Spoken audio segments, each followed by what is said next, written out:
साने गुरुजी भावटाणा येथील विद्यार्थी आहोत. एका छोट्या खेडेगावातून आलेलो आहोत. तर प्रत्येक म्हणजे स्टुडंटचं कसं असते की पुढं काय करायचं आहे नेमका.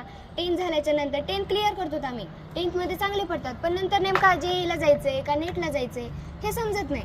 मग त्याच्यासाठी ही परीक्षा खूप चांगली आहे. YPC क्लासेसचे सर्वात प्रथम तर धन्यवाद की त्यांनी आम्हाला मार्गदर्शन केलं आणि सरांनी सुद्धा आम्हाला खूप चांगल्या टिप्स सांगितल्या की पुढं तुम्हाला नेमका काय करायचं आहे ॲक्च्युअलमध्ये, की कोणत्या म्हणजे क्षेत्रात जायचं आहे आपल्याला ते सुद्धा समजत नाही लवकर.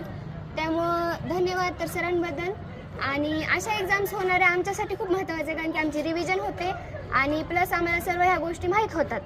तर धन्यवाद सरांचं, YPC क्लासेसचं. आणि आमची खूप रिव्हिजन झाली. त्याच्यानंतर आम्हाला की समजलं की ही परीक्षा कशी सोडवायची असते, किती मिनिटात सोडवायचं असते.